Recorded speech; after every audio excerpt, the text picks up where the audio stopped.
And tonight we are starting with that dramatic situation happening as we speak in both LA and Miami Beach at the homes of Sean Diddy Combs. You know him as Diddy, formerly Puff Daddy, big-time rapper, big-time producer, big-time superstar, and now the feds at his houses in both locations. This is a live look right now. On the left, that's West Coast, that's LA. On the right, that's Miami Beach you're looking at. I want to show you in just the last couple of minutes. In LA, agents holding what look to be guns as they walk into the home, as they enter the home, and you can see some of the apparatus there that they've brought. Things recently got quite serious. Teams you were competing against. If you're a Denver Bronco, why you don't get along with the Cowboys? Something wrong with you? With his recent interview, fans believe that it was Williams who warned us about Diddy well before anything, and that the raid was hinted at by the comedian all this time.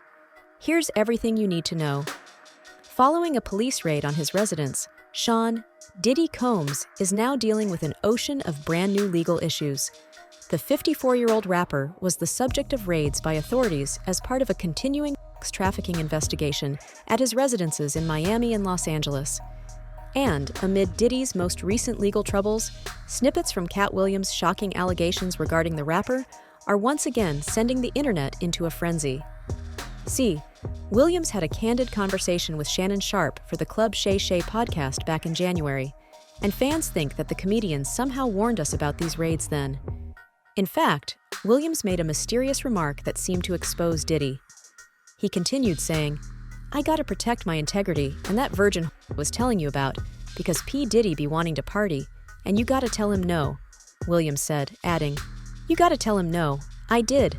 I got the receipts for everything I'm telling you." Why would you downplay me like that? Why did I give you a pass if you were just gonna lie? And so that's what I'm saying. Stand against them, then they encounter with the law, saying in the interview, "All of these big deviants is all catching hell in 2024.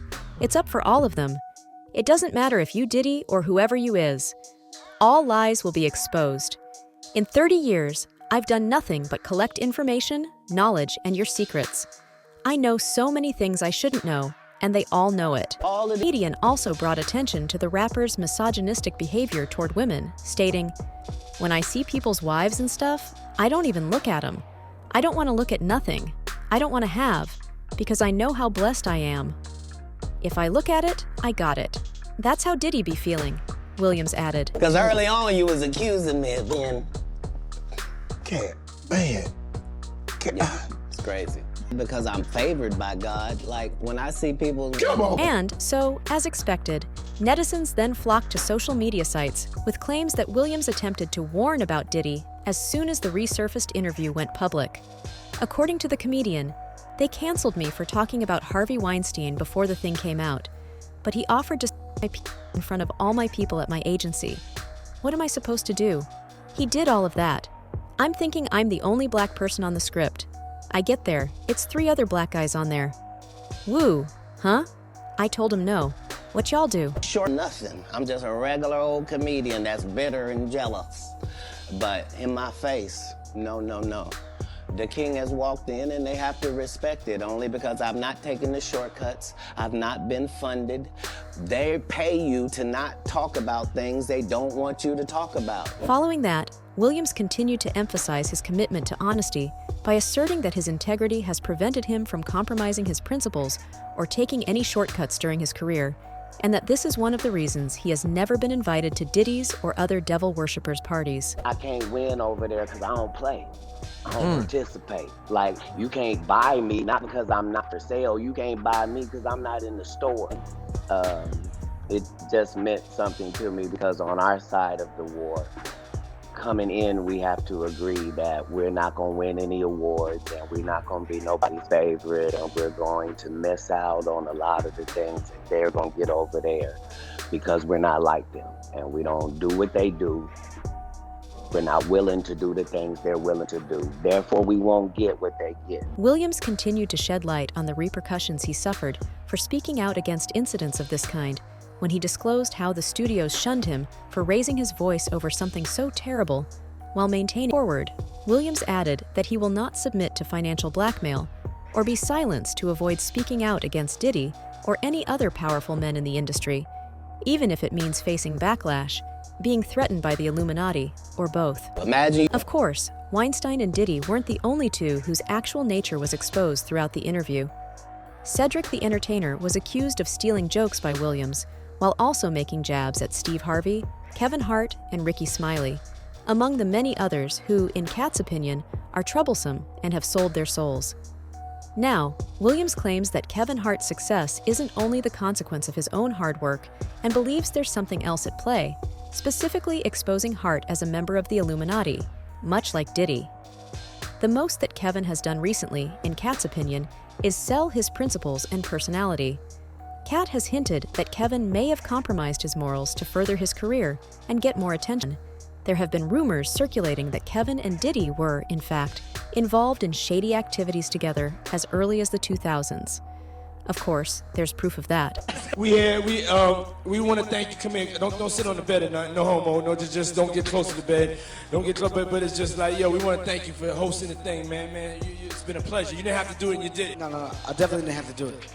I definitely didn't have to. First and foremost, I'm not getting in the bed. Shout out to him and what he did. I'm just gonna, if we can, let's just put the camera a little this way, just so we're not. I don't want my shot to even, I don't want it to come close to the bed, at all. I should look like he fresh off a goddamn plane. I should.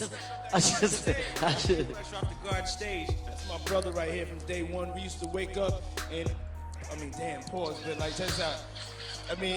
Back in the days when he was like 10 and I was a little bit older, his older brother, we used to fight over the Frosted Flakes. You know what I'm saying? Before pause was invented. You know what I'm saying? But it's my brother for real. We used to actually wrestle off of the Frosted Flakes because he used to always get up early with me. Now he's one of the richest stars in the world. And What the f did Puff just say? Now, if you need further proof to make sense of it all, interestingly, in 2012, Kevin was asked about Dave Chappelle's claims that black entertainers are under excessive pressure from the entertainment industry to dress like women. So, in response to Dave's remarks, Kevin waved, but did not completely rule out the idea of ever wearing a dress. Instead, he emphasized the need to uphold one's own personal boundaries.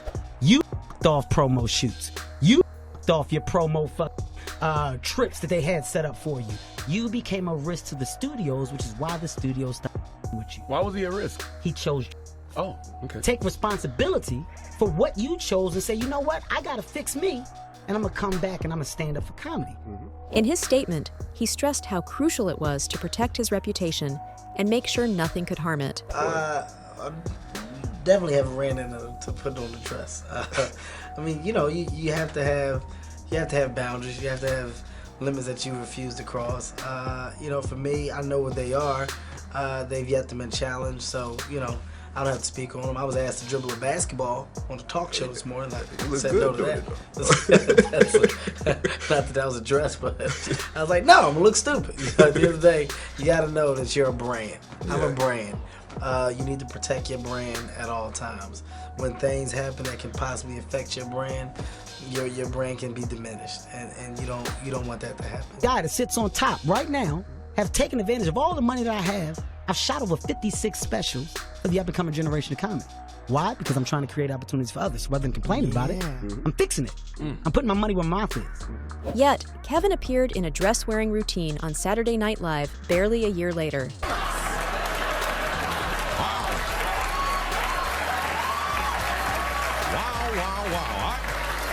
I don't think anyone saw this one coming. Quvenzhané Wallis, of course, the first African-American, the first female, and first child Pope. So, what is the truth really? And where do people like Kevin and Diddy blur the lines? That's all for today. Make sure to comment your thoughts in the comments below. For more updates, hit the bell icon